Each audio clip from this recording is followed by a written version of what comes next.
Halo pemirsa, Presiden Prabowo Subianto merencanakan akan membangun sekolah khusus untuk anak-anak yang miskin ekstrim. Namun demikian, sekolah rakyat ini dinilai akan menguatkan diskriminasi perlakuan di kemudian hari. Bersama saya Priska Papilaya, Anda menyaksikan Sindo Sore. Pemirsa, jajaran Kepolisian Resor Mojokerto bersama Laboratorium Forensik dan Bidokes Polda Jawa Timur menemukan beberapa sisa-sisa oksidator dan klorat yang merupakan senyawa dengan bahan petasan.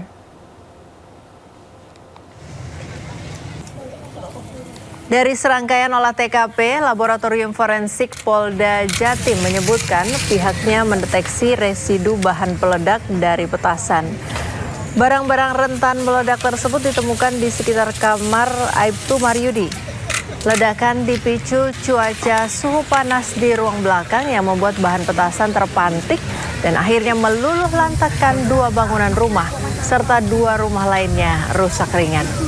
Hasil swab menunjukkan ruangan positif mengandung oksidator dan klorat, di mana klorat itu merupakan bagian dari isian bahan peledak kembang api.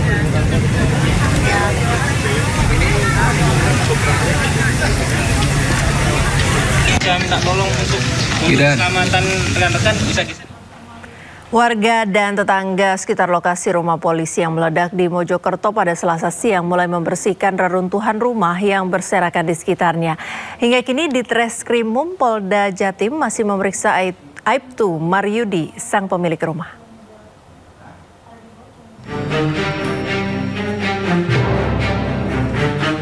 Sehari pasca ledakan yang menghancurkan 3 rumah di desa Sumolawang Puri, Kabupaten Mojokerto, warga mulai membersihkan puing-puing bekas ledakan. Ledakan dahsyat yang berasal dari rumah Aibtu Maryudi, anggota Polsek Belanggu, membuat sejumlah rumah tetangga rusak. Tembok retak, atap genteng porak-poranda, dan kaca jendela pecah. Selain bersih-bersih, warga menyelamatkan barang-barang yang masih bisa dipakai. Korban terdampak ledakan berharap mendapatkan uang ganti rugi untuk memperbaiki rumah mereka yang rusak. Berarti ini dalam sudah nggak bisa tetap mati sama sekali? Nggak bisa. Ya semoga gimana ya Pak? Bantuan apa? Nggak ada bantuan gitu. Bantuan apa Bu? Ya berupa pokoknya jadi gitu loh Pak. Perbaikan rumah? Iya, perbaikan rumah. Korban tewas yakni Luluk Sudarwari dan balitanya Kafa telah dimakamkan dalam satu liang lahat. Namun duka mendalam masih tampak di raut wajah sang suami. Saat kejadian, sang suami tengah berada di sawah. Ngepel itu, katanya rumahnya masih meledak gitu aja. Terus saya pulang, saya cari-cari anak istri saya. Ledakan telah menyebabkan 4 rumah dekat lokasi kejadian rusak parah. Sementara itu Aibtu Maryudi yang tengah menjalani pemeriksaan internal, kasusnya kini ditangani Ditreskrimum Polda Jawa Timur. Tim Liputan iNews melaporkan. Sebelumnya pemirsa, ledakan dahsyat terjadi di sebuah rumah milik anggota polisi di desa Sumolawang, Kabupaten Mojokerto, Jawa Timur. Akibatnya 2 warga yang merupakan ibu dan bayinya meninggal dunia.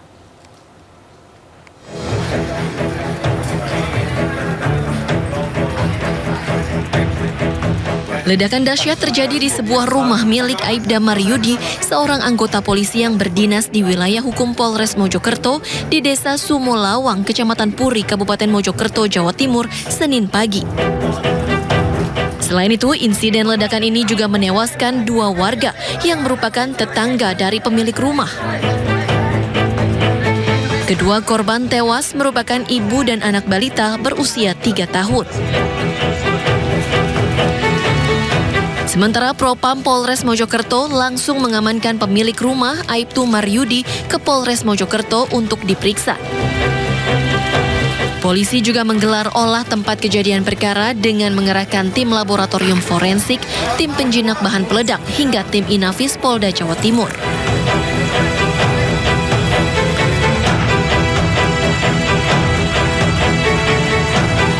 Pasca kejadian, petugas kepolisian gabungan dari Inafis dan Laboratorium Forensik Polda Jawa Timur membongkar rumah anggota polisi yang meledak dengan mendatangkan alat berat.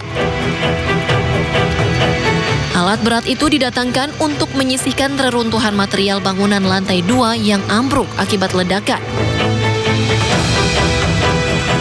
Tim Jihandak Brimopolda Jawa Timur ini terus mencari barang bukti guna memastikan penyebab terjadinya ledakan. Dari Kabupaten Mojokerto, Jawa Timur, Solahuddin, iNews melaporkan.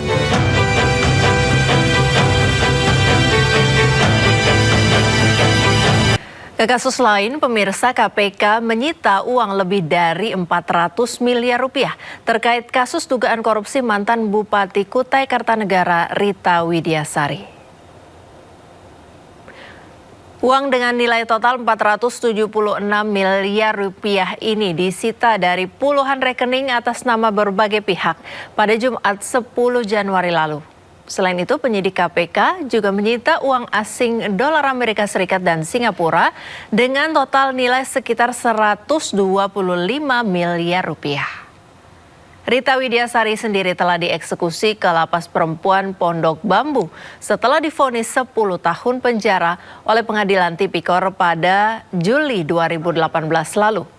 Rita terbukti menerima gratifikasi sebesar 110,7 miliar rupiah dan suap 6 miliar dari para pemohon izin dan rekanan proyek. Saat ini KPK masih melakukan penyidikan terkait kasus TPPU yang menjerat Rita. DPRD Jakarta resmi menetapkan Pramono Anung Rano Karno sebagai Gubernur dan Wakil Gubernur Jakarta terpilih periode 2025-2030 dalam sidang paripurna di Gedung DPRD Jakarta. Sidang paripurna dipimpin langsung oleh Ketua DPRD Jakarta Khoirudin yang membacakan hasil rekapitulasi suara pilkada.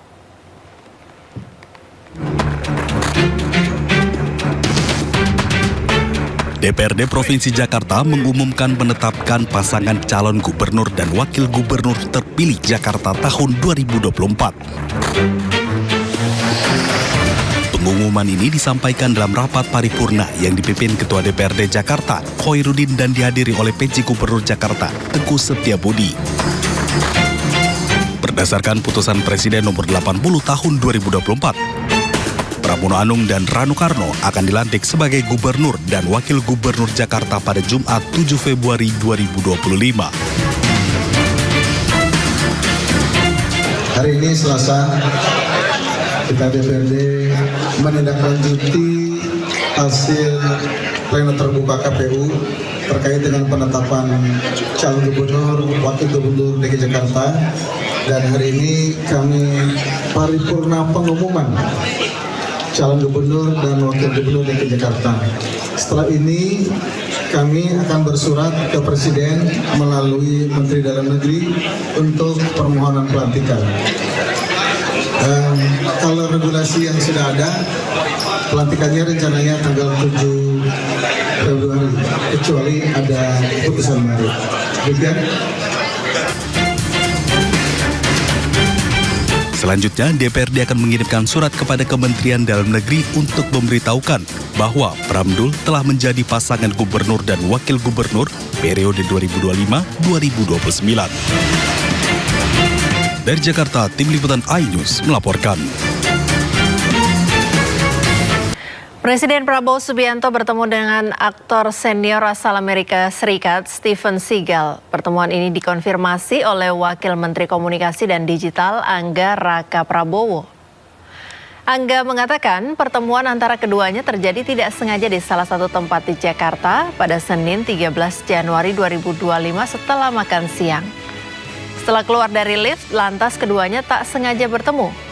Angga menjelaskan bahwa Presiden Prabowo dengan Steven Seagal sudah saling mengenal sejak 35 tahun lalu. Keduanya saling kenal saat Prabowo menjadi anggota Kopassus, sementara Steven Seagal saat itu melatih bela diri. Dalam video yang beredar, tampak Prabowo mengenakan pakaian safari, sementara Steven Seagal memakai pakaian serba hitam.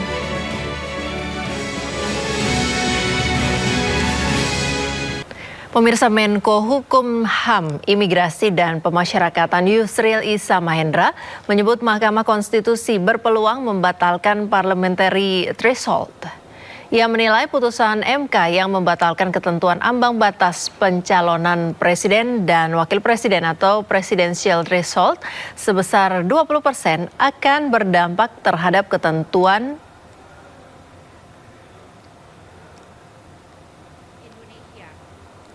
akan berdampak pada ketentuan ambang batas pencalonan presiden dan wakil presiden.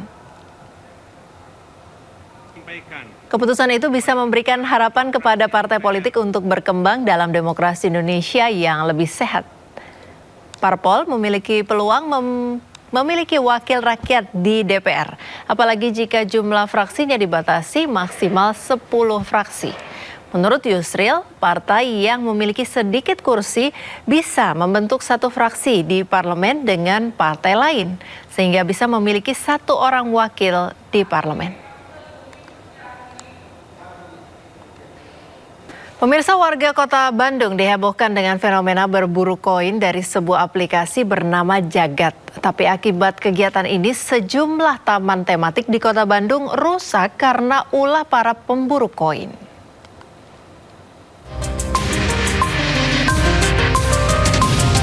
Fenomena berburu koin dari sebuah aplikasi kembali marak.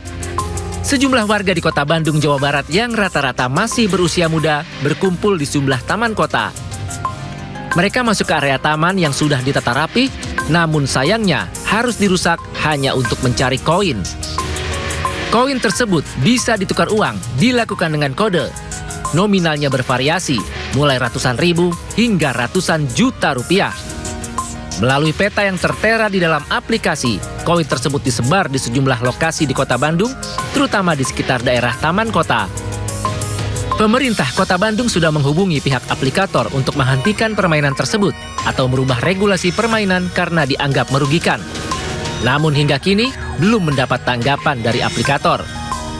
Meski sejumlah petugas disiagakan di hampir setiap taman kota untuk mengimbau para pemburu koin agar tidak merusak taman, namun hal tersebut tidak juga digubris. Iya, kita sulit kalau mengatakan harus disanksi ya, tapi sekarang kita sifatnya lebih banyak menghimbau dulu ya. Bahkan kemarin Bu PLT Kabin ini sudah menghubungi pihak yang membuat aplikasinya gitu ya, bahwa ini harus segera diperbaiki konsepnya, tidak melempar mencari harta karun ya, istilahnya kan treasure hunt ya. Di taman-taman ya kan barangnya kecil. Tertutup oleh tanaman-tanaman, mau nggak mau mereka mengkorek-korek seperti itu ya, ini akan terjadi kerusakan. Sementara itu, Kementerian Komunikasi dan Digital bakal menindaklanjuti aplikasi Koin Jagat yang kini ramai di media sosial. Jika nantinya aplikasi Jagat bertentangan dengan aturan yang berlaku, maka Komdigi tidak segan-segan melakukan penindakan. Akan pelajari dulu, nanti tentu juga ini di bawah Pak Alex di Dirjen Pengawasan Ruang Digital untuk dipelajari apa sebetulnya aplikasi ini, kerugian seperti apa dampaknya, kemudian juga aturan-aturan mana yang bertentangan dengan undang-undang ataupun aturan yang ada untuk kemudian kita ambil langkah tegas jika ada pelanggaran terhadap peraturan dan juga perundang-undangan yang berlaku. Fenomena heboh dari koin juga terjadi di Jakarta, Surabaya, dan Bali. Para pemburu koin tidak peduli pagi, siang, dan malam, bahkan seakan tak mempedulikan keselamatan diri sendiri dan orang lain. Sekitar tahun 2016, permainan berburu juga sempat populer. Bedanya bukan koin yang diburu, tetapi Pokemon. Permainan ini begitu digemari di seluruh dunia hingga diunduh jutaan kali. Saat itu, perburuan Pokemon dilakukan di tempat dan waktu yang tidak biasa. Bahkan Pokemon dicari-cari di kuburan, selokan, jalan-jalan, rumah sakit, hingga masjid. Di Indonesia, sejumlah menteri sampai turun tangan mengeluarkan larangan bermain Pokemon. Pemirsa, Presiden Prabowo Subianto merencanakan akan membangun sekolah khusus untuk anak-anak yang miskin ekstrim. Namun demikian, sekolah rakyat ini dinilai akan menguatkan diskriminasi perlakuan di kemudian hari. Sekolah rakyat rencananya akan dibangun untuk mereka yang termarginalkan, yang tidak mendapat dukungan yang cukup di lingkungan sekolah umum. Sekolah rakyat yang digagas Presiden Prabowo Subianto itu akan dibuat dengan konsep asrama agar anak-anak dari keluarga miskin ekstrim mendapat lingkungan yang memadai. Infrastruktur sekolah rakyat rencananya akan menggunakan balai-balai pelatihan yang dapat digunakan untuk merintis sekolah rakyat. Rencananya akan ada 3 sekolah yang dibangun di Jakarta, Jawa Barat, dan Banten. Namun demikian, ide sekolah rakyat dinilai malah akan membentuk stigma negatif di masa mendatang. Dosen Kebijakan Publik UGM dalam tulisannya di website ugm.ic.id menyebut bahwa perbaikan sekolah rusak yang ada saat ini lebih mendesak.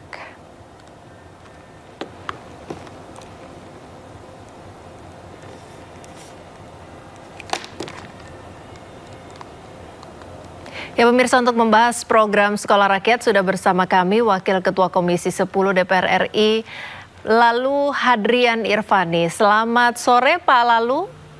Selamat sore, Assalamualaikum Mbak Priska. Waalaikumsalam Bapak. Pak, Sekolah Rakyat ini digagas begitu, akan dibangun di 3 lokasi. Sementara 3 lokasi ya awalnya. Menurut Anda bagaimana tanggapan Anda terhadap wacana ini? Ya, ini bentuk kepedulian Presiden Prabowo Subianto terhadap dunia pendidikan kita hari ini. Ya, pertama niatannya adalah tentu agar pemerataan pendidikan bagi seluruh anak negeri bisa dirasakan. Nah, sekolah rakyat ini bertujuan untuk bagi anak-anak kita yang tergolong ke dalam keluarga ekstrim miskin maupun keluarga miskin, yang hari ini mereka tidak bisa merasakan bagaimana memperoleh pendidikan, bagaimana sekolah yang sewajarnya yang dirasakan oleh anak bangsa yang lain, seperti itu. Baik, dalam hal membantu pendidikan masyarakat miskin, apakah tidak bisa dilakukan dengan cara lain Pak? Beasiswa misalnya diperbanyak penerimanya, kemudian dipilih yang tepat sasaran begitu. Apakah menurut Anda Sekolah Rakyat ini lebih efektif programnya ketimbang pemerataan beasiswa misalnya? Ya, di beberapa daerah memang fungsi dan kegunaan dari beasiswa itu sangat efektif, tetapi perlu kita ketahui bahwa dari data Kementerian Sosial hari ini ada beberapa dan ada masih banyak ya, bukan beberapa, ada banyak anak bangsa kita yang tergolong wajib sekolah, tetapi sampai dengan hari ini karena beberapa faktor yang saya sampaikan tadi seperti kondisi keluarga miskin, kemudian dan ekstrim miskin, itu masih banyak yang belum bersekolah. Sehingga dengan kondisi data tersebut yang dikeluarkan oleh Kementerian Sosial, maka Presiden Prabowo melalui Menteri Koordinator Pemberdayaan mengamanahkan untuk membangun sekolah rakyat dalam rangka agar anak-anak bangsa kita yang tadi tergolong ekstrim miskin ini bisa merasakan sekolah. Tetap fungsi beasiswa itu berjalan, bahkan di sekolah rakyat ini nanti anak-anak bangsa ini yang tergolong ekstrim miskin tadi juga akan diberikan beasiswa, kemudian dibentuk karakter dan kepribadiannya agar menjadi anak-anak yang unggul di masa depan, seperti itu. Baik, kalau memang tujuannya untuk perhatian khusus kepada masyarakat miskin begitu Pak, apakah justru tidak berpotensi jadi diskriminatif karena ini dikhususkan begitu satu sekolah untuk masyarakat anak-anak dari keluarga atau masyarakat miskin. Misalnya nanti dalam pergaulan begitu, sekolah di mana? Di sekolah rakyat. Oh, berarti ketahuan gitu strata sosialnya dan lingkungan keluarganya begitu Pak. Hari ini sedang dilakukan kajian terkait dengan dampak-dampak sosial yang tentu akan muncul seperti yang disampaikan oleh Mbak Priska tadi. Tetapi pada prinsipnya tujuan dan nawaitunya adalah betul-betul agar pendidikan ini bisa dirasakan merata oleh seluruh anak negeri siapapun dia, kan seperti itu. Nah, di samping itu Pak Prabowo juga hari ini kan membuat sekolah unggul. Sekolah unggul yang dinamakan Sekolah Garuda. Nah, itu juga diperuntukkan bagi masyarakat umum dengan kurikulum yang lebih tinggi dibanding kurikulum SMA. Akan tetapi melalui kesempatan ini juga kami menyarankan kepada pemerintah agar pendirian sekolah rakyat ini tentu harus bersinergi dengan Kementerian Pendidikan Dasar dan Menengah untuk sama-sama mengkonsep agar tidak terjadi hal-hal yang disampaikan tadi seperti ada kecemburuan, kemudian ada stigma sosial yang akan muncul. Nah, oleh sebab itu kajian sangat perlu dilakukan. Nah, ini kan masih proses kajian, belum murni untuk dilaksanakan sebagai suatu kebijakan. Kami di DPR RI tentu akan mengawal ini terus.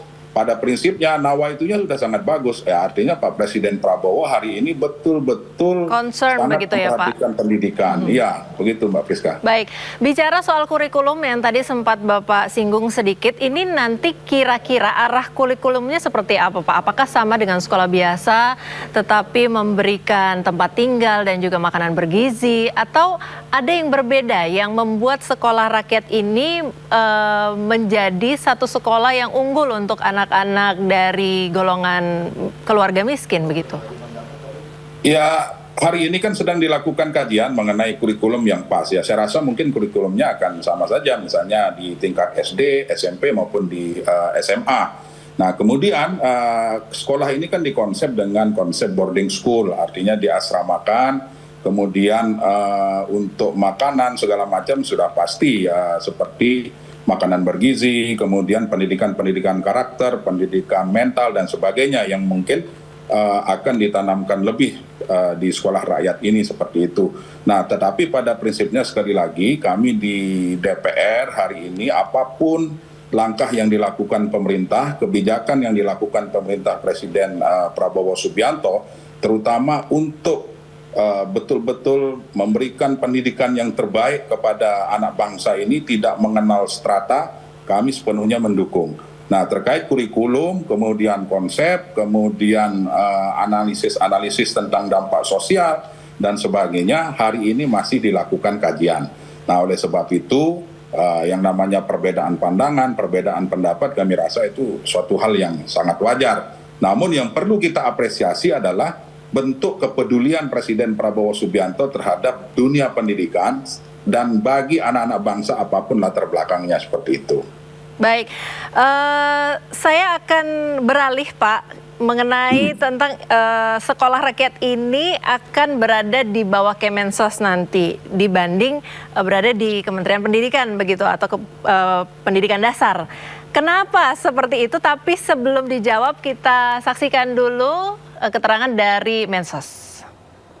Ya, dari semua mereka yang kita anggap punya kompetensi. Jadi saya juga udah bicara dengan Prof. Mukti, ya, kami juga minta masukan dari beberapa lagi yang lain. Karena nanti dalam pelaksanaannya bisa jadi ini murni dari pemerintah, bisa jadi ini kerjasama dengan swasta. Kalau untuk anggaran pembangunannya sendiri gimana, Mas?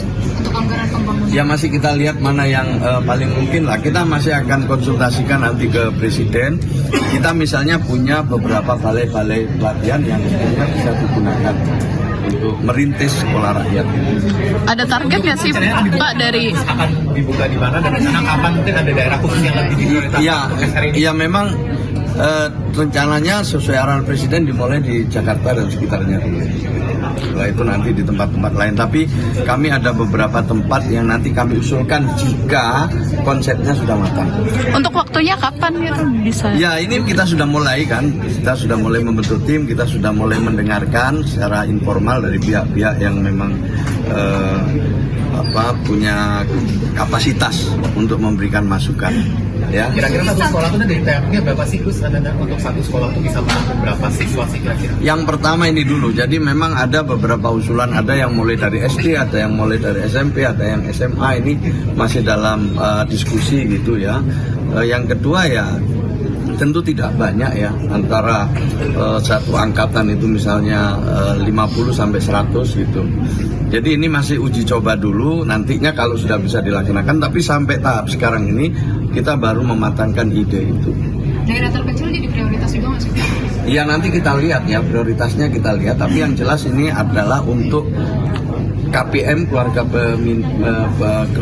penerima manfaat dari golongan miskin ekstrim. Ya, masih bersama kami Bapak Lalu Hadrian Irvani dari Komisi 10 DPR. Ya. Ya, Pak Lalu, barusan kita dengarkan statement dari Mensos. Bagaimana tanggapan Anda mengenai statement tersebut?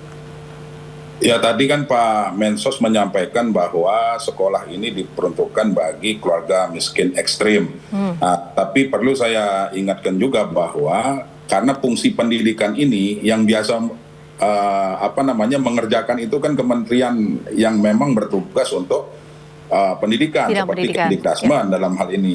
Ya, kalaupun nanti ini berada di bawah koordinasi Kementerian Sosial, maka perlu adanya sinergi antara Kementerian Sosial dan Kementerian Pendidikan Dasar dan Menengah. Sinergi ini diperlukan agar tidak terjadi tumpang tindih antara kementerian yang satu dan kementerian yang lain. Yang kedua, karena program ini baru, maka tentu harus ada koordinasi lintas kementerian, tidak hanya dengan Kementerian Pendidikan Dasar dan Menengah. Kemudian kebijakan anggaran perlu juga berkoordinasi dengan Kementerian Keuangan. Dan kami di DPR hari ini pada prinsipnya mendukung apapun yang dilakukan oleh pemerintah Presiden Prabowo untuk kepentingan peningkatan kualitas dan mutu pendidikan serta pemerataan pendidikan bagi anak bangsa kita di seluruh negeri, kami akan dukung. Nah, seperti itu.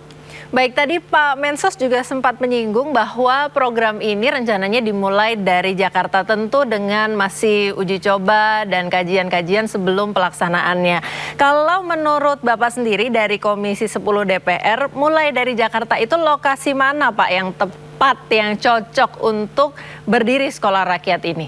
Dan kalau pilih lokasi mana, kira-kira pertimbangannya apa begitu Pak?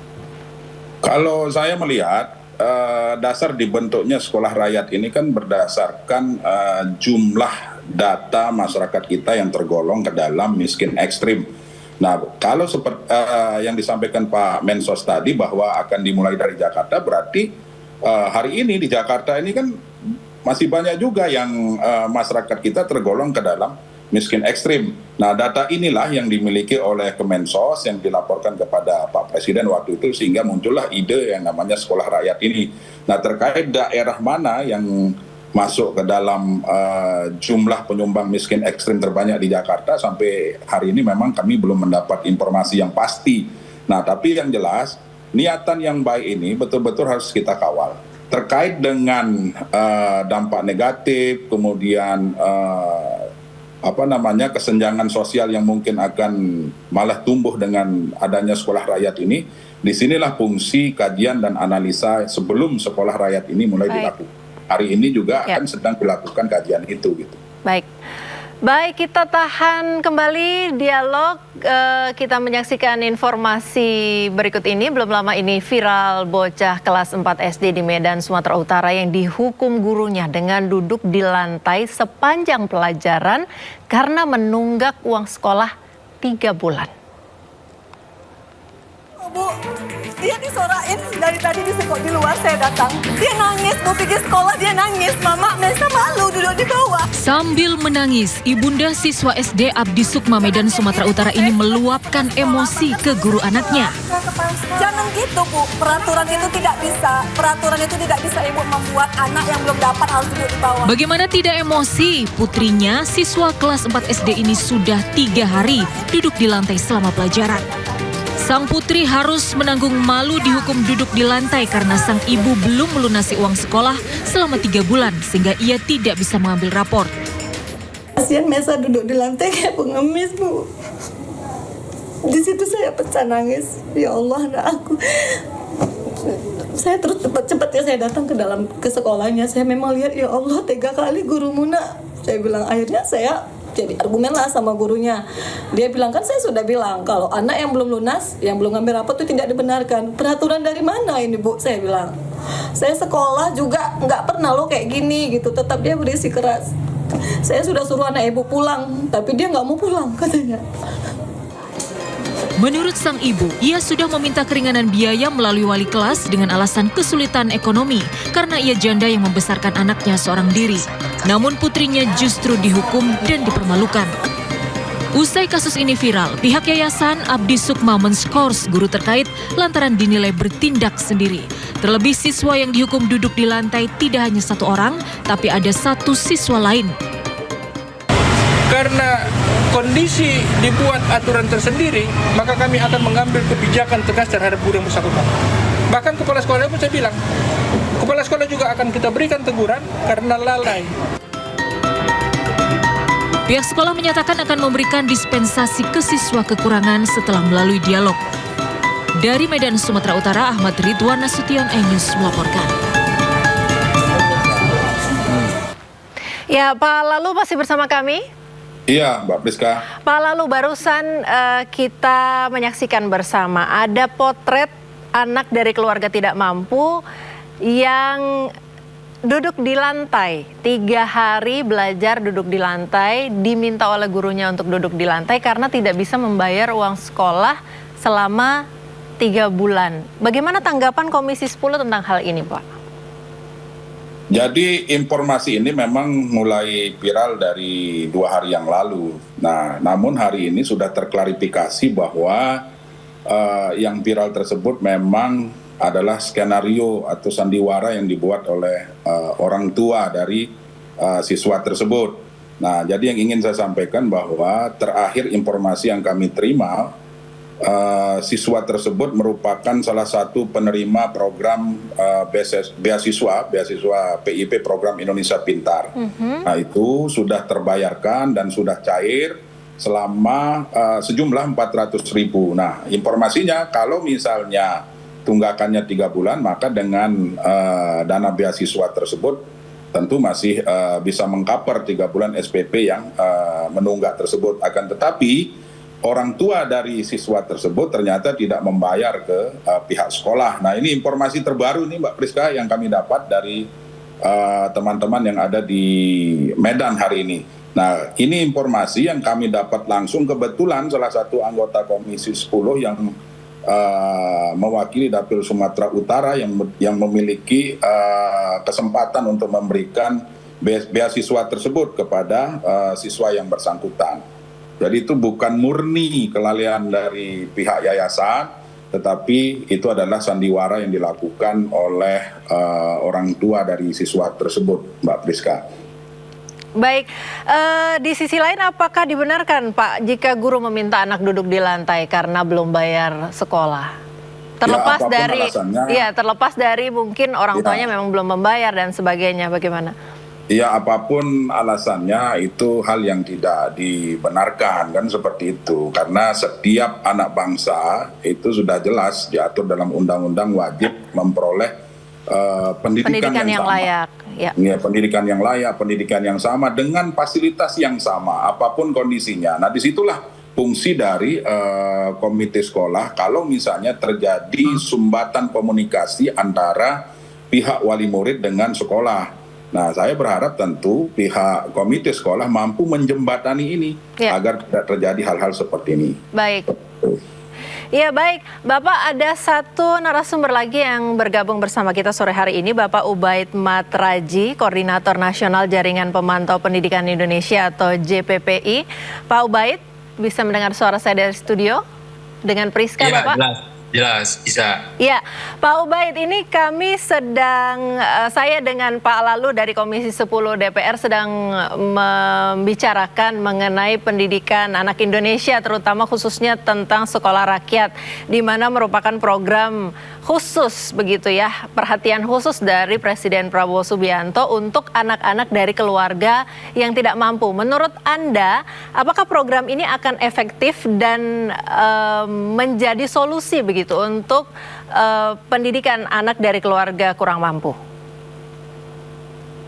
Sebelum ada kebijakan ini kan sudah ada berbagai kebijakan ya yang sudah dibuat oleh pemerintah periode lalu. Misalnya di Jakarta itu ada kartu Jakarta Pintar, secara nasional ada kartu Indonesia Pintar ya. Di Jakarta adalah KJP ya. Nah, ini semuanya setelah kita evaluasi ternyata masih banyak yang namanya salah sasaran ya. Baik inclusion error maupun exclusion error ya. Di lapangan itu masih banyak sekali anak-anak yang mereka dari kalangan tidak mampu, rentan putus sekolah, mereka nggak dapat kartu Indonesia Pintar gitu ya. Sama saja menurut saya, seandainya nanti ada sekolah rakyat, nasibnya akan sama dengan kebijakan-kebijakan sebelumnya seperti program Indonesia Pintar, kartu Jakarta Pintar gitu ya. Nanti akan ada ya, yang pertama inclusion error maupun exclusion error ya, yang namanya tidak tepat sasaran gitu. Kemudian yang kedua ya, berangkat pengalaman yang sebelum-sebelumnya ya, pasti nanti akan ditemukan ya anak-anak yang tidak mampu. Itu pasti mereka tidak mampu tertampung semuanya gitu ya. Dan hari ini berapa jumlah anak-anak yang nggak bisa sekolah? Itu hari ini itu ada sekitar 4 juta anak-anak Indonesia yang belum bisa merasakan bangku sekolah. Angka 4 juta ini angka yang sangat banyak sekali, karena dalam konteks layanan pendidikan itu adalah no one left behind. Gak boleh ada satupun anak yang tidak mendapatkan layanan pendidikan. Nah, di Indonesia ini kita tidak bicara soal 1 anak yang nggak bisa sekolah, tapi 4 juta anak-anak yang nggak bisa sekolah. Karena itu maka kalau ada sekolah rakyat, pertanyaannya adalah apakah bisa menampung sejumlah anak ya yang sampai hari ini nggak bisa sekolah gara-gara masalah ekonomi.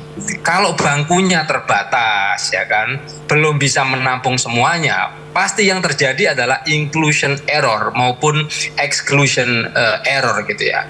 Belum lagi nanti yang terjadi ada kesenjangan mutu pendidikan gitu ya. Nanti ada sekolah negeri, nanti ada sekolah di bawah Kementerian Pendidikan Dasar dan Menengah, ada di bawah Kemensos. Ini kesejahteraannya pasti terjadi kesenjangan ya. Mulai dari mutu peserta didiknya terjadi kesenjangan ya kan. Kesejahteraan gurunya pasti akan terjadi kesenjangan. Yang sekarang aja yang sudah ada sekolah, ada madrasah. Dari sisi kesejahteraan guru beda. Terjadi kesenjangan antara kesejahteraan guru yang mengajar di sekolah. Baik, Pak, lalu Pak Ubaid tadi menyampaikan tanggapan tentang program sekolah rakyat. Dua hal yang menjadi catatan saya itu terjadi di sistem pendidikan kita menurut saya. Ya, baik. Jadi masalah pendidikan kita hari ini itu kan kesenjangan mutu yang parah gitu ya. Nah, kalau nanti ada sekolah rakyat, nanti pasti akan perlakuannya berbeda dengan sekolah negeri pada umumnya di bawah Kementerian Pendidikan Dasar dan Menengah. Akan berbeda dengan sekolah yang disebut-sebut sebagai sekolah unggulan. Ketika layanannya berbeda, perlakuannya berbeda, pendampingannya berbeda, kesejahteraan gurunya berbeda, kualitas pendidikannya berbeda, pasti output dan outcome-nya pasti akan berbeda. Nah, itu yang kita sebut sebagai layanan pendidikan di Indonesia belum berkeadilan bagi semuanya. Nah, kita ingin bahwa bagaimana layanan pendidikan di Indonesia ini berkeadilan buat semua. Semua itu siapa? Ya, semua anak Indonesia, nggak pandang anaknya orang miskin, nggak pandang anaknya orang kaya, nggak pandang anaknya pejabat, nggak pandang anaknya petani. Semua punya layanan pendidikan yang sama. Nah, kalau anak miskin itu hanya boleh di sekolah rakyat, ya pasti mendapatkan perlakuan yang berbeda gitu ya. Kalau mereka kumpul sama-sama anak Indonesia kan beda ngobrol. Kamu lulusan mana? Aku lulusan sekolah rakyat. Ya, ini pasti sekolah kelas ecek-ecek ini gitu kan. Akan berbeda prestisnya dengan anak-anak yang sekolah unggulan gitu loh. Baik Pak Ubaid.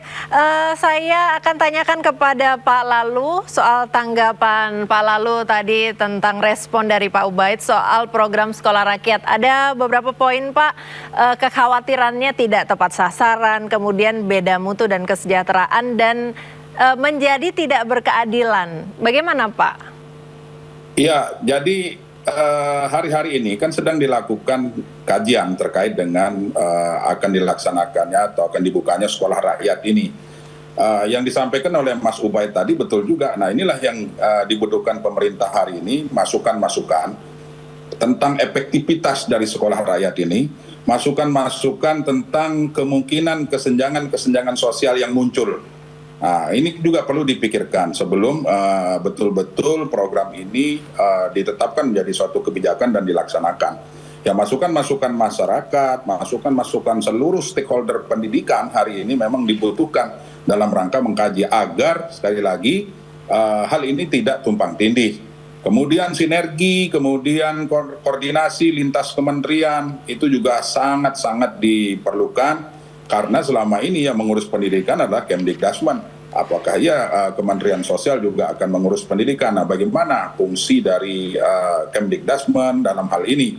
Nah, tentu koordinasi yang baik, konsultasi dan sinergi yang baik ke depan akan dimungkinkan dan akan dilakukan dalam rangka melaksanakan kebijakan ini. Sekali lagi, masukan-masukan dari seluruh stakeholder pendidikan hari ini sangat dibutuhkan sebelum kebijakan ini betul-betul dilaksanakan. Tadi Mas Ubaid sudah menyampaikan hal itu dan memang ya seperti itulah yang menjadi pertanyaan kita semua hari ini. Terutama terkait dengan kesenjangan sosial itu tadi, apakah ini solusinya atau memang ada cara-cara lain agar masyarakat kita juga tidak tidak semakin lebar kesenjangan sosial yang terjadi hari ini gitu. Baik, terima kasih Pak. Lalu saya berikan kesempatan untuk Pak Ubaid untuk memberikan closing statement. Mungkin usul apa sih yang efektif untuk pendidikan Indonesia sehingga lebih maju? Singkat saja boleh Pak? Iya, jadi supaya ini lebih efektif, kalau misalnya nanti ada sekolah rakyat, ya, pertanyaan masyarakat adalah apa bedanya sekolah rakyat dengan sekolah negeri hari ini gitu ya. Nah, daripada membuat sekolah dengan nomenklatur yang khusus, dengan peruntukan yang khusus, nanti melahirkan diskriminasi baru, menurut saya yang lebih berkeadilan adalah bangun saja sekolah negeri. Kalau memang daya tampungnya kurang, ya kan, ya bisa dibangun di daerah-daerah tertentu yang sekolah negeri nggak ada, sekolah swasta nggak ada, maka pemerintah bangun sekolah negeri di situ. Nah, kalau sekolah negeri kan sudah jelas ya kan, aturan perundang-undangan kita, sekolah negeri itu pembiayaannya ditanggung oleh pemerintah, sehingga masyarakat dari golongan ekonomi apapun ya, mereka bisa masuk sekolah negeri dan tanpa dipungut biaya gitu. Artinya sekolah ini menjadi sekolah inklusif, bukan sekolah rakyat, menjadi sekolah yang sangat eksklusif. Sementara dunia pendidikan hari ini itu adalah sekolah harus menjadi sekolah yang inklusif. Nah, kalau pemerintah membangun sekolah negeri, maka sekolah kita menjadi sekolah inklusif. Secara ekonomi apapun masyarakat bisa menyekolahkan anaknya di situ. Baik, terima kasih Bapak Lalu Hadrian Irvani dari Komisi 10 DPR, juga Pak Ubaid Matraji, Koordinator Nasional Jaringan Pemantau Pendidikan Indonesia, sudah bergabung bersama kami membicarakan tentang pendidikan anak dari keluarga kurang mampu di Dialog Sindo sore hari ini. Selamat bertugas dan berkarya Bapak-Bapak sekalian, salam sehat. Terima kasih Mbak Priska. Ya pemirsa, untuk mengetahui agenda Patrick Kluivert hari ini kita sudah bersama Galuh Pandu di Hotel Fairmont Jakarta. Galuh, apa saja agenda Patrick Kluivert di Jakarta? Selamat sore Priska dan pemirsa, hari ini ada sejumlah agenda yang dilaksanakan oleh Patrick Kluivert sebagai pelatih baru Timnas Indonesia, dan pada sekitar pukul 4 sore tadi diagendakan bertemu dengan Gala Siswa Indonesia. Namun kami tidak dapat mengakses dan meliput karena hal tersebut dilakukan secara internal dan kami belum melihat adanya pergerakan yang cukup berarti di wilayah Hotel Fairmont Jakarta.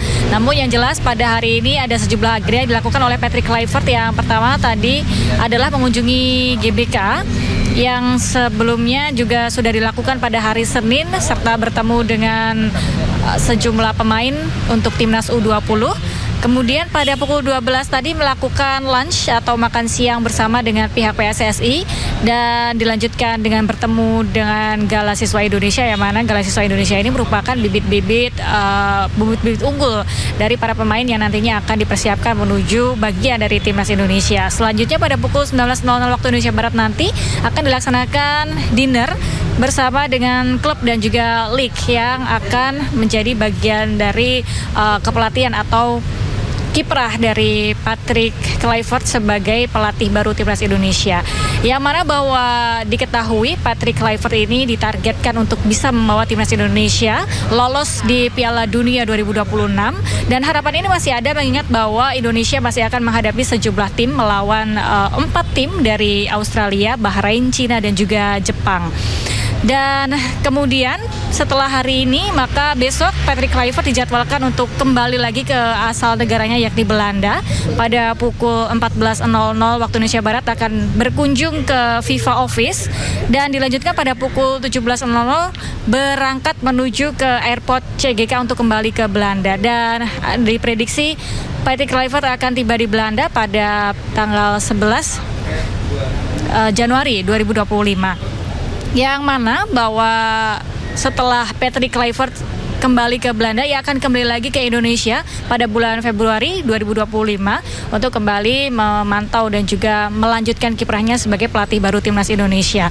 Dan diketahui bahwa dalam jangka waktu dekat Indonesia akan melawan Australia pada Maret 2025 nanti sebagai bagian juga dari perjalanan menuju ke Piala Dunia 2026. Dan kehadiran Patrick Kluivert juga disambut antusias serta memberikan optimisme baru bagi masyarakat Indonesia, terutama para supporter, untuk memajukan bola Indonesia, memajukan timnas Indonesia agar bisa mencapai apa yang dicita-citakan. Salah satu target terdekatnya adalah Piala Dunia 2026. Dan Patrick juga dijadwalkan nantinya akan mengunjungi sejumlah daerah di Indonesia untuk melihat bagaimana talenta-talenta juga potensi-potensi yang dimiliki oleh orang Indonesia sebagai talenta Indonesia sendiri untuk menjadi bagian dari timnas Indonesia, mengingat bahwa timnas Indonesia saat ini banyak diisi oleh para pemain keturunan dan didominasi oleh para pemain keturunan, sehingga nantinya akan juga beberapa agenda akan menjadi bagian dari kepemimpinan Patrick Kluivert sebagai pelatih timnas Indonesia, akan menjaring kembali pemain-pemain keturunan yang akan menjadi bagian dari timnas Garuda. Sementara itu yang dapat kami informasikan, dan kami akan terus memperbarui informasi kami apa saja agenda Patrick Kluivert berikutnya. Kembali ke Anda, Priska. Baik, terima kasih Galuh Pandu. Berikutnya, pemirsa, era baru timnas Indonesia telah dimulai. Sejumlah nama tenar dikabarkan bakal masuk menjadi staf kepelatihan timnas Indonesia di bawah komando Patrick Kluivert.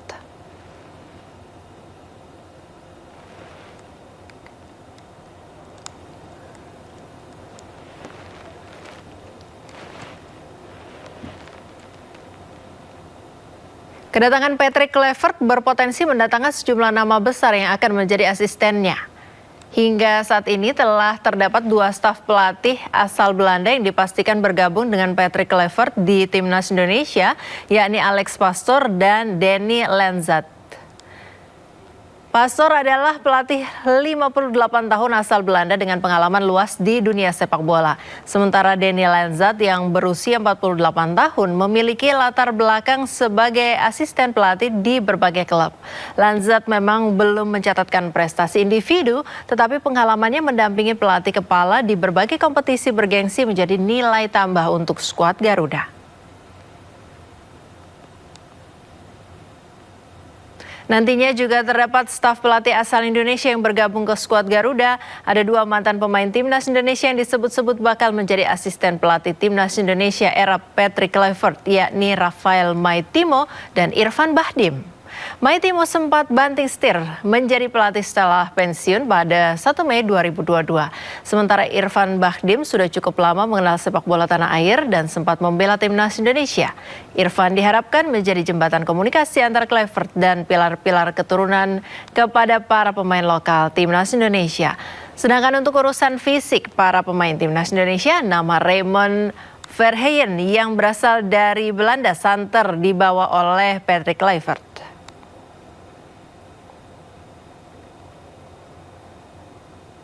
Untuk pelatih kiper, ex pemain Ajax Amsterdam yakni Martin Schellenberg juga santer menjadi staf dari Patrick Kluivert untuk timnas Indonesia. Legenda Liverpool yang juga berasal dari Belanda, Dirk Kuyt, dikabarkan bakal segera menyusul ke Indonesia. Kuyt memiliki kedekatan dengan Kluivert sejak di timnas Belanda. Sementara posisi direktur teknik timnas era Patrick Kluivert dikabarkan juga akan diisi sosok Pepin Lijnders.